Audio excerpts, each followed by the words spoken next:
अस्सलाम वालेकुम क्लास। आज हम पढ़ने वाले हैं 7वीं जमात के साइंस का सबक नंबर 1 और हमारे सबक का उन्वान है जानदारों की दुनिया, तवाफिक और जमातबंदी।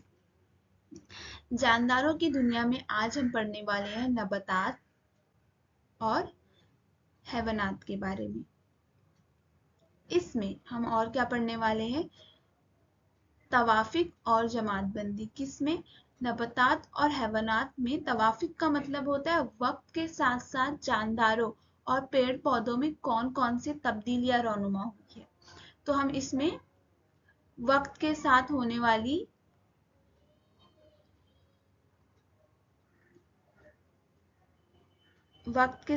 वाली तब्दीलियों के बारे में जानेंगे।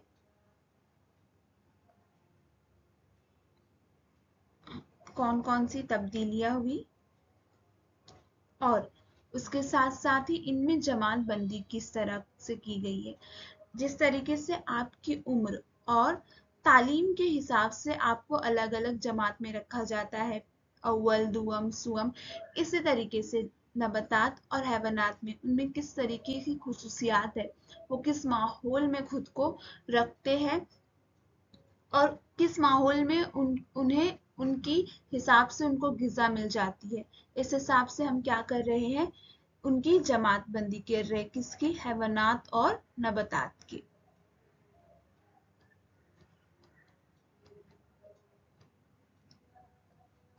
तो उनकी खुसूसियात के हिसाब से उन्हें हर एक जमात में रखा जाता है। चलो अब इस सबक के बारे में हम और जानते हैं।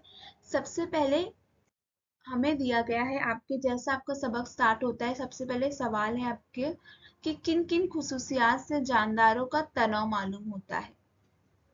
यहाँ पे एक चीज ध्यान देते हैं, एक लफ्ज आया है तनाव।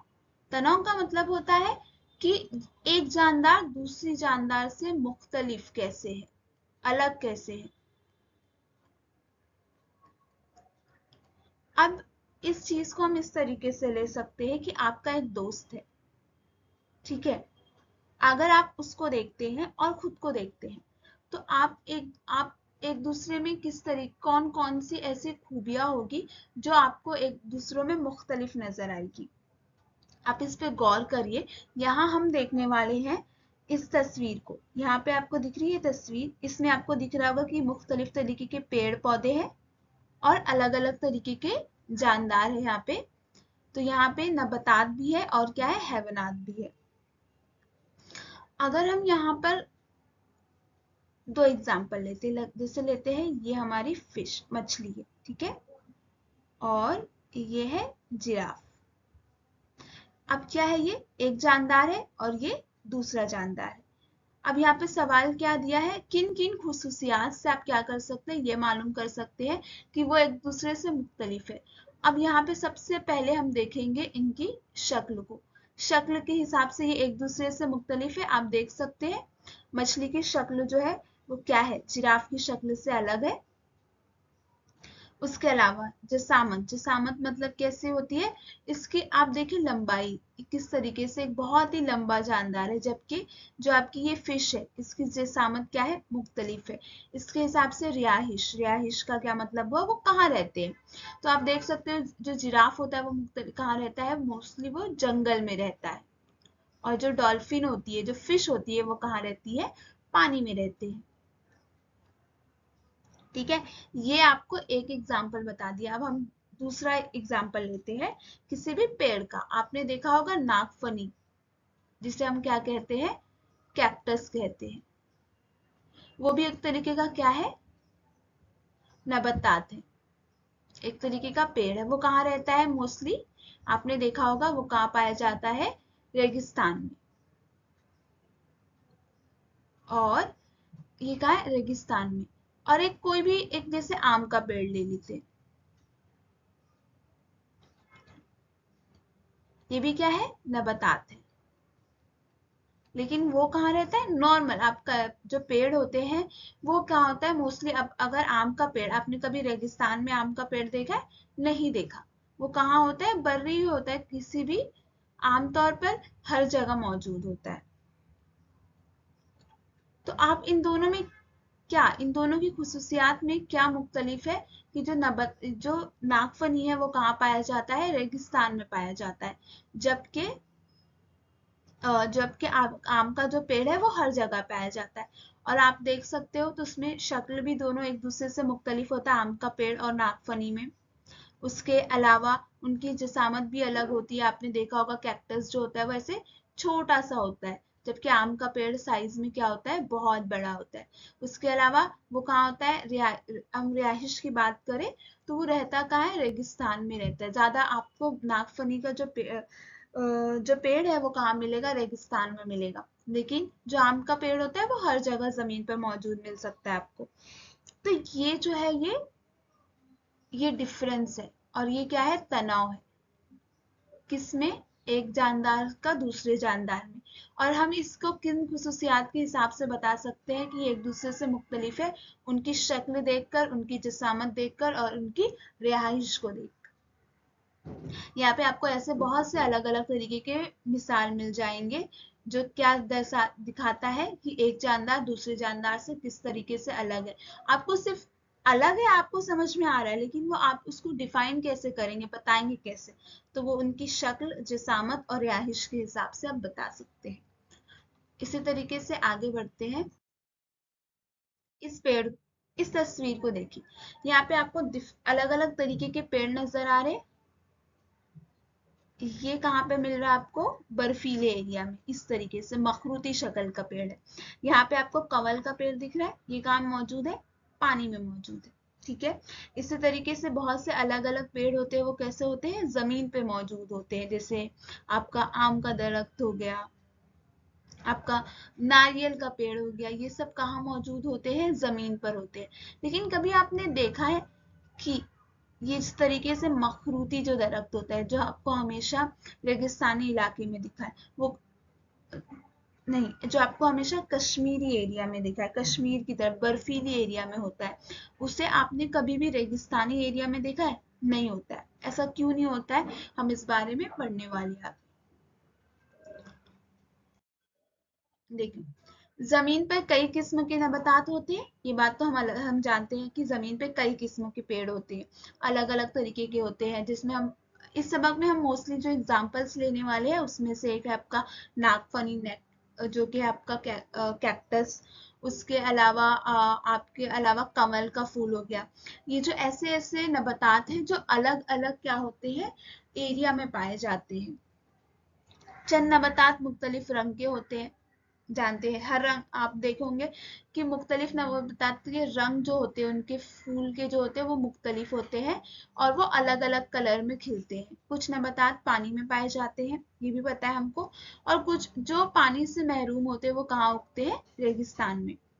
कुछ नबातात खुर्दबीन के बगैर नजर नहीं आते। अब ये भी पता है आपको कि कुछ नबातात की साइज इतनी छोटी होती है कि वो आप अपनी आंखों से नहीं देख सकते। हम उसको देखने के लिए मोस्टली माइक्रोस्कोप या खुर्दबीन का इस्तेमाल करते हैं, जबकि कुछ बहुत बड़े होते हैं।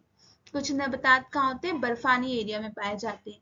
तो ये सब क्या होता है, ये सब नबातात में तनव है, क्या है, अपनी खुसूसियात के हिसाब से वो एक दूसरे से क्या है, मुख्तलिफ है। अगर हम देखेंगे यहाँ पे चंद नबातात मुख्तलिफ रंग के होते हैं। जैसे हम कमल के फूल को ले लिया, कैसा दिखता है वो, गुलाबी रंग का होता है। ठीक है। और अगर यही आपने ले लिया सूरजमुखी का फूल, तो वो कैसा होता है, पीले रंग का होता है। तो ये क्या है, एक दूसरे से रंग में मुख्तलिफ हुआ। कुछ नबातात पानी में पाया जाता है, जैसे कि कमल का फूल हो गया, कुछ पानी से महरूम होते हैं और वो कहाँ पाते हैं, रेगिस्तान में पाए जाते हैं। कुछ कितने छोटे होते हैं कि हम उन्हें अपनी आंखों से नहीं देख सकते, और कुछ इतने बड़े होते हैं जिन्हें हम अपनी आंखों से देख सकते हैं। और कुछ नबातात कहाँ पाए जाते हैं, बर्फानी एरिया में पाए जाते हैं। ठीक है। तो आगे हम क्या देखने वाले हैं, यहाँ पे क्या दिया हुआ है, नबातात की तरह हैवानात में भी क्या होता है, तनु पाया जाता है। अब हमने नबातात में तो देख लिया कि किस तरीके से उनके अंदर तनाव पाया जाता है, लेकिन अब यहाँ पर क्या देखना है, हमें हैवानात में देखना है वो एक दूसरे से मुख्तलिफ कैसे है, हम इस पे बात करने वाले हैं। यहाँ पे अब हमको चार अलग अल्फाज से रूबरू किया जाएगा ये कुछ। ठीक है, तो सबसे पहले हमें क्या दिया गया है, यकखलवी। यकखलवी का क्या मतलब होता है, जैसे हमारा जिस्म जो है, हम सब ने स्कूल में शुरुआत से ही पढ़ा है कि हमारा जिस्म किससे बना हुआ है, खुलिया से बना हुआ है। ठीक है, हमारा जिस्म जो है वो खुलिये से मिलके बना हुआ है। ठीक है, अब यहाँ पे क्या बात करें, यकखलवी। तो यहाँ हैवानात में तनाव की बात करें, मतलब हर हैवानात एक दूसरे से मुख्तलिफ है।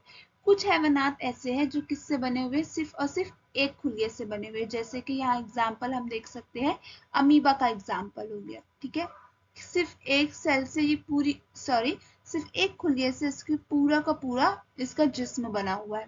हम जब इंसान की बात करते हैं, क्या हमारा पूरा जिस्म एक तरीके के खुलिये से बना हुआ है? जी नहीं। हम किसी जानवर की बात करें, जैसे हम यहाँ पर एक कबूतर है, यहाँ पर इसका भी अगर हम मिसाल ले लेते हैं, यहाँ पे शेर है, हाथी है, कोई भी जो हैवानात होते हैं वो किससे बने होते हैं, कशीर खलवी होते हैं। लेकिन कुछ ऐसे भी है जो यक खलवी है। हम ये नहीं कह रहे कि सारे के सारे कशीर खलवी है, सबके सब यक खलवी, मुख्तलिफ है, तनाव है। इसलिए हम क्या कह रहे हैं कि कुछ हैवानात ऐसे होते हैं जो यक खलवी यानी एक खुलिये से मिलके बने होते हैं, और कुछ कुछ तरीके के है कशीर खलवी है, मतलब वो कई तरीके के खुलिये से मिलके बना होते हैं। कुछ क्या होते हैं, फिक्री होते हैं, गैर फिक्री होते हैं। हम सब जानते हैं कि इन हैवानात में क्या होता है, रीढ़ की हड्डी होती है, और वो रीढ़ की हड्डी क्या करती है, उन्हें खड़े रहने में मजबूती देती है, एक सहारा देता है। लेकिन यहाँ पे क्या गया, कुछ ऐसे हैवानात है जो क्या है, फिक्री है, और कुछ ऐसे है जो गैर फिक्री है। ठीक है, अब जो फिक्री है इसमें हम देख सकते हैं, हमने एग्जाम्पल यहाँ लिया है कबूतर का। गैर फिक्री में हम किसका एग्जाम्पल ले रहे हैं, यहाँ पर स्टारफिश का। स्टारफिश देखा है आपने?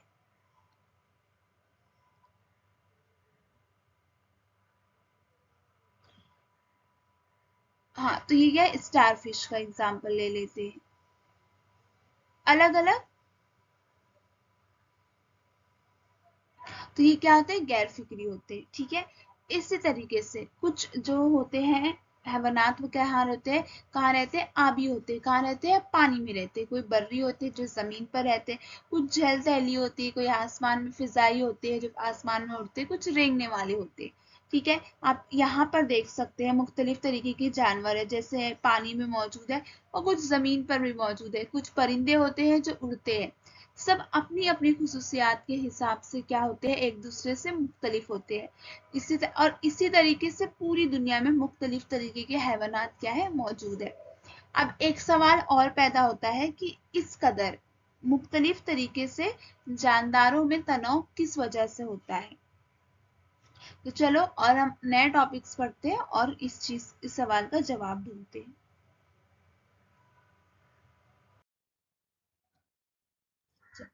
अब यहाँ पे एक और सवाल है आपके पास, बताइए तो भला। ठीक है, इसमें क्या दिया है, क्या कश्मीर और राजस्थान के इलाकों में पाए जाने वाले नबातात एक ही किस्म के होते हैं? आप इनमें क्या फर्क बता सकते हैं? अब देखो यहाँ सवाल है, दो अलग अलग इलाकों की बात की है, कश्मीर की और एक राजस्थान की, और उसमें आपसे क्या पूछा गया, इनमें पाए जाने वाले नबातात और हैवानात क्या एक ही किस्म के होते हैं? आप इनमें कौन सा फर्क बता सकते हैं? अब ये चीज तो हम भी जानते हैं, जो कश्मीर है वहां पे जो टेम्परेचर है आपका, वो क्या होता है, बहुत ही कम होता है। और जो राजस्थान है वहां पे दर्जा हरारत, टेम्परेचर क्या है, बहुत ही ज्यादा है। अब जो दरख्त कश्मीर में मौजूद है, वही दरख्त अगर राजस्थान में है, तो वो क्या अपना नशोनुमा कर पाएगा? नहीं कर पाएगा। क्यों? क्योंकि जो कश्मीर में पेड़ पौधे हैं, उनकी दर्जा उनको उनको नशोनुमा करने के लिए उनको जो खाना चाहिए वो किस टेम्परेचर पे, किस दर्जा हरारत पे मिल जाता है उनको, जब दर्जा हरारत बहुत ही कम हो। और जो रेगिस्तान में पेड़ पौधे हैं या जानवर है, उनको क्या चाहिए होता है, ज्यादा टेम्परेचर चाहिए होता है, दर्जा हरारत चाहिए होता है उनको ग्रो होने के लिए। तो ये एक बहुत बड़ा डिफरेंस पाया जाता है, फर्क पाया जाता है राजस्थान, कश्मीर और राजस्थान के इलाकों में रहने वाले हैवानात और नबातात में।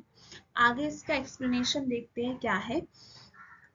देखो, कश्मीर जैसे सर्द इलाकों में बड़े पैमाने पर देवदार, सनोबर जैसे मखरूती दरख्त पाए जाते हैं। देखो इस तरीके से, ये देखा आपने, इनको आप देखोगे ये मखरूती शक्ल इस तरीके से कोन शेप का बना होता है, ताकि जब बर्फ इस पर गिरे तो ये क्या हो, जब आप पता है रेगिस्तानी जो कश्मीरी एरिया होता है वहां पे क्या होता है, बर्फबारी होती रहती है।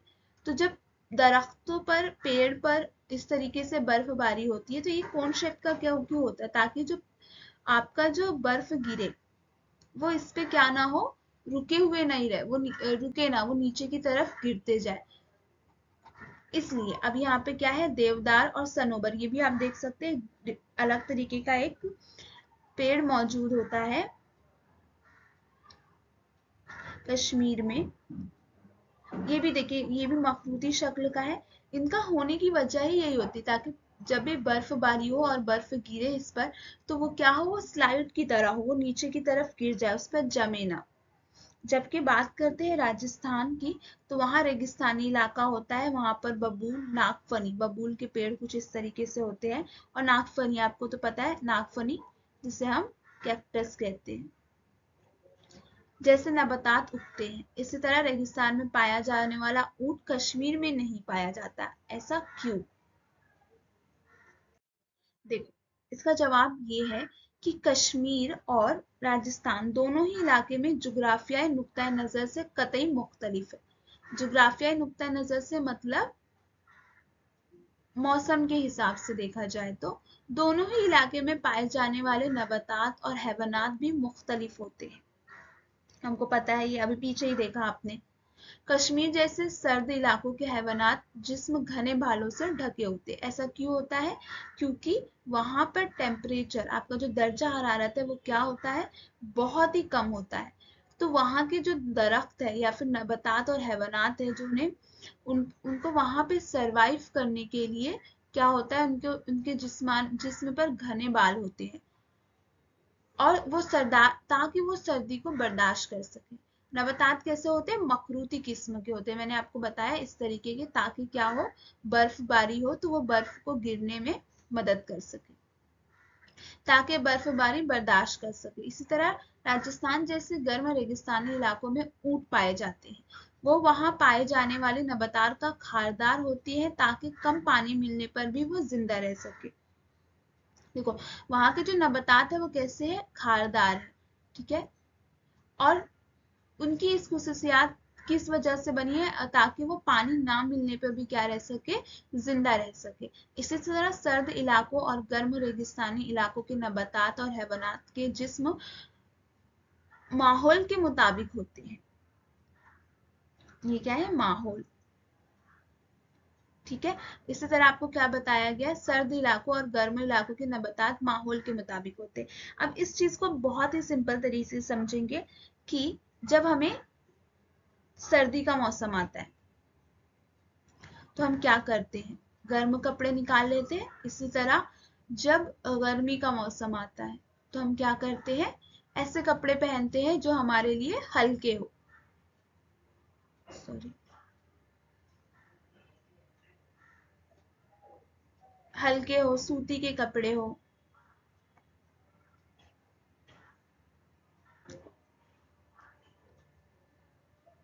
हम क्या करते हैं, सूती के कपड़े पहनते हैं।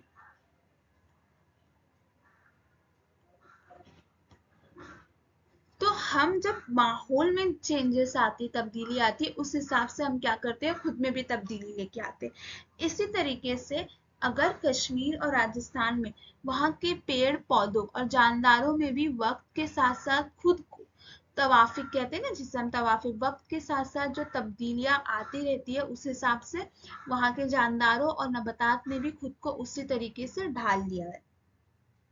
ठीक है, उम्मीद है आपको ये चीज समझ में आई हो। इसके अलावा यहाँ पे आपको अच्छे से तवाफिक का क्या दिया गया है, उसके बारे में आपको उसका डेफिनेशन क्या दिया गया है। हर जानदार में जिस माहौल में रहता है उसके मुताबिक कायम करने के लिए इसके जिस्मानी आज़ा और जिंदा रहने के तरीके में वक्त के साथ साथ जो तब्दीली होती है उसको हम क्या कहते हैं, तवाफिक कहते हैं। ठीक है, हर जानदार में जिस माहौल में रहता है उसमें वक्त के साथ साथ जिस्मानी आज़ा में, कहाँ पे, जिस्मानी आज़ा और जिंदा रहने के तरीके में वक्त के साथ साथ तब्दीली को तवाफुक करता है। अब ऊंट जो है वो रेगिस्तानी इलाके में रहता है, तो उसको पानी की जरूरत ज्यादा है, और क्या है, ज्यादा है, और उसके पास, और वहां पे रेगिस्तानी इलाके में दूर दूर तक पानी नहीं होता है।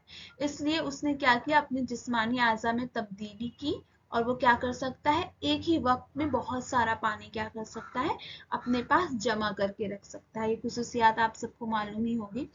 तो इसे कहते हैं कि जिस्मानी आज़ा में तब्दीली लाना, ताकि वो जिंदा रह सके। ठीक है, तो तवाफिक का मतलब ही क्या होता है, एडेप्टेशन। हर जानदार में जिस माहौल में रहता है उसके मुताबिक कायम करने के लिए इसकी जिस्मानी आज़ा और जिंदा रहने के तरीके में वक्त के साथ साथ होने वाली तब्दीली को तवाफिक कहते हैं। इसी तरह अगर हम एग्जाम्पल ले लें, जो मखरूती दरख्त हमें मिलता है कहाँ पे, कश्मीर में। अगर इस तरीके के दरख्त जो हमारे यहाँ आमतौर पर दूसरे इलाकों में पाया जाता है, या फिर हम ये बोल सकते हैं, जैसे कोई भी एक स्टेट ले ले, जैसे हम ले लेते हैं बिहार, वहां पे आम और लीची के दरख्त होते हैं, तो वो कुछ इस तरीके के होते हैं। अगर सेम इस तरीके के दरख्त भी हमें कश्मीर में डाल दिया जाए, लेकिन ये ज्यादा ग्रो नहीं करेंगे, उगेंगे नहीं। क्यों? क्योंकि इनको जो माहौल चाहिए, इनको जो टेम्परेचर चाहिए, वो कहाँ, कश्मीर में मौजूद नहीं है। तो ये क्या करेंगे, इनकी नशोनुमा ही नहीं होगी, वो ग्रो ही नहीं कर पाएंगे, क्योंकि उनको इतने कम टेम्परेचर मिलेगा, इतना कम दर्जा हरारत मिलेगा, तो वो क्या नहीं कर पाएंगे, ग्रो नहीं कर पाएंगे। उनको इतनी ज्यादा जो रोशनी चाहिए होती है धूप की, वो नहीं मिल पाएगा। ये एक मेजर चीज होती है जिस वजह से हम कहते हैं माहौल का असर होता है। माहौल और दर्जा हरारत मिलने पर ही क्या होगा, कोई भी जानदार क्या होगा, ग्रो कर सकता है, आगे उसकी नशोनुमा होती है। तो जो हमारा नया टॉपिक है वो है नबातात में तवाफिक। हमारे पास यहाँ पे तीन अलग अलग एग्जाम्पल्स दिए हुए हैं। ये हमारे तीन अलग नबातात है, और उसमें हमें क्या देखना है, एडेप्टेशन देखना है। ठीक है, तो हमारा सवाल क्या है, मुशाहिदा करके जदवल मुकम्मल कीजिए। आपके माहौल में पाए जाने वाली दूसरे नबातात की मुख्तलिफ मिसालें शामिल कीजिए। तो हम इन तीनों नबातात को देखेंगे और देखेंगे कि इनमें क्या क्या खुसूसियात एक दूसरे से मुख्तलिफ है। तो सबसे पहले एग्जाम्पल में हमारे पास क्या दिया गया है, कमल। तो हमको सबको पता है कमल क्या है, इस तरीके का फूल है। कहाँ पाया जाता है, पानी में पाया जाता है। और इसकी जड़ें कैसी होती है, इसकी जड़ें होती है रेशेदार, जैसे आपने प्याज में देखा होगा। प्याज में किस तरीके से, इस तरीके से रेशे होते हैं जड़ के, इस तरीके के इनके रेशे होते हैं। उसके अलावा पत्तों की खुसूसियात की बात करें तो इसके पत्ते कैसे होते हैं, गोल होते हैं, फैला हुआ होता है, बड़ा होता है, और किस तरीके की तह होती है, मोमी तह होती है इसकी। इसका तना किस तरीके का होता है, तो इसका तना कैसा होता है, बसला। बसला मतलब फ्लेक्सिबल, फ्लेक्सिबिलिटी मतलब जो आसानी से किसी भी तरीके से मुड़ जाए और कोई भी शेप को क्या करे, खुद में अडॉप्ट कर ले, कोई भी नए शेप में आ जाए। तो इस किस तरीके का होता है, ये बसला यानी फ्लेक्सिबल होता है। इसी तरह नागफनी की बात करें, कैक्टस, तो आपको भी पता है कैक्टस का मस्किन मतलब घर कहाँ है, वो कहाँ मौजूद होता है, वो रेगिस्तान में होता है।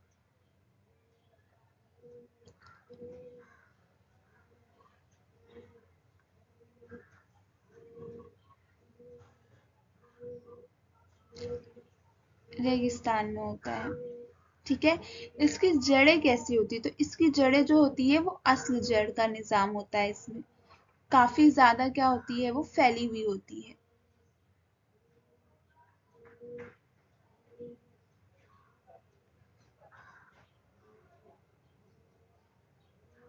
उसके अलावा हम बात करें इसके पत्ते, तो इनके पत्ते कैसे होते हैं, कांटेदार होते हैं। पहले तो ये नॉर्मल होते हैं, आगे चल के ये कांटों में तब्दील हो जाते हैं।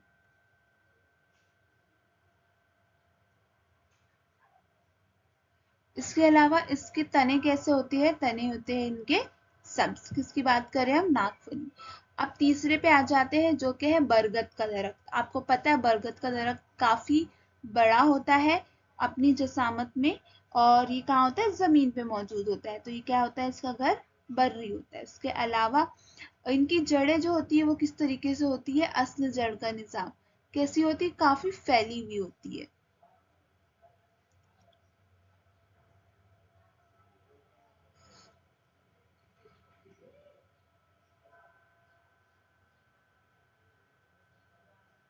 इस तरीके से काफी फैली हुई होती है, आपकी बुक में आगे चल के है।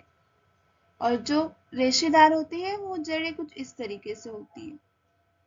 इसके अलावा बरगद की दरख्त की खुसूसियात में देखें तो किस तरीके का होता है? फैला हुआ होता है।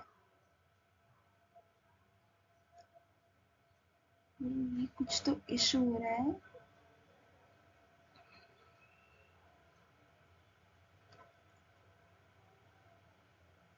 फैला हुआ और बड़ा होता है।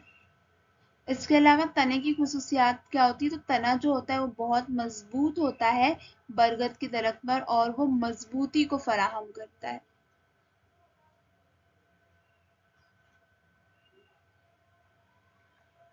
इसी तरह आप देख सकते हैं कि 3 अलग नबातात में 3 अलग जगहों पर मौजूद होता है।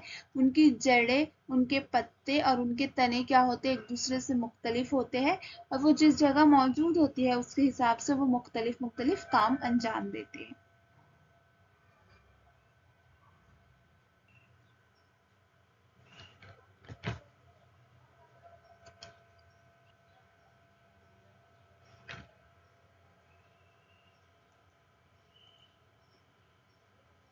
आज का ये लेक्चर यहीं खत्म होता है। इसमें हमने शुरू से क्या क्या पढ़ा? नबातात और हैवानात में किस तरीके से हमने आज तो सिर्फ नबातात के बारे में पढ़ा, आगे चल के हैवानात के बारे में भी पढ़ेंगे कि जरूरत के हिसाब से क्या करती है वो खुद के अंदर तब्दीली लाती है, जरूरत के मुताबिक क्या करती है? खुद में तब्दीली लाती है। और हर जो जानदार है और नबातात है वो क्या होता है? वो जिस भी मौसम में या फिर जिस भी जगह पर मौजूद होते हैं उस हिसाब से उनके पूरी तरीके से उनका बॉडी क्या होता है? उनका जिस्म बना होता है। हमने उसमें कौन सा रेगिस्तान का एग्जाम्पल देखा था और कश्मीर का देखा था। इसके साथ साथ हमने डिफरेंट अलग अलग तरीके के फूल देखे और उनकी खुसूसियात देखा। फूल नहीं, सिर्फ नबातात।